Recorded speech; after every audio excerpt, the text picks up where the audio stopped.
W is Automotive Mechanics. Auto Mechanics 101 with GW Glenn Williams.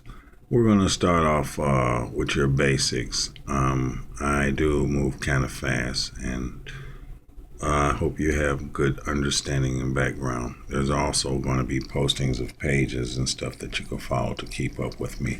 What we're going to start off is with the basics of the four-stroke combustion engine, going over the different strokes and how the engine actually functions.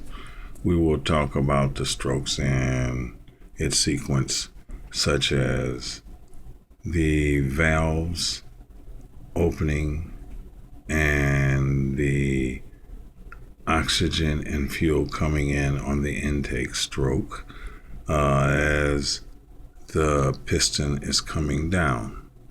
Once the piston is filled, the valve will close, and then the piston will go back up to a certain point with the valve closed, whereas then the spark plug will ignite, pushing the piston back down with force, causing a work which is called the power stroke, which is the third stroke.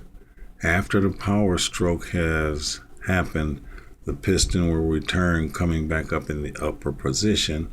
The valve will then open up on the exhaust side, pushing the exhaust fumes and carbon dioxide out through the exhaust ports into the tailpipes.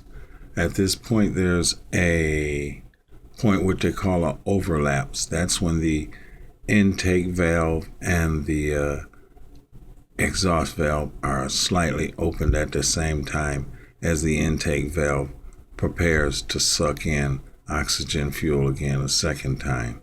This is the burning system. Step 1, intake.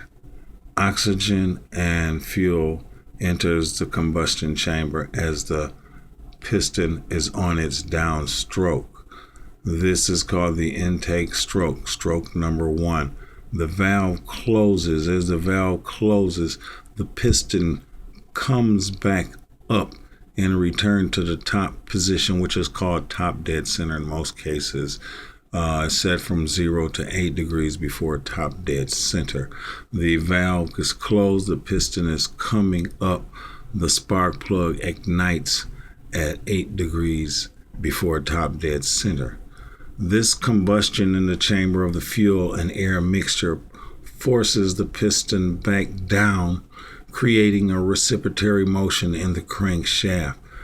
Okay, S is called the power stroke, which is the third stroke of the engine.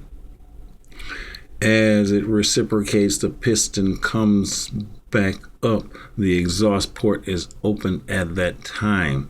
As the exhaust port opens and the piston pushes the remaining air-fuel mixture out in the exhaust system. This is called the exhaust stroke, thus calling the reason for it's called four-stroke combustion engine for that particular reason.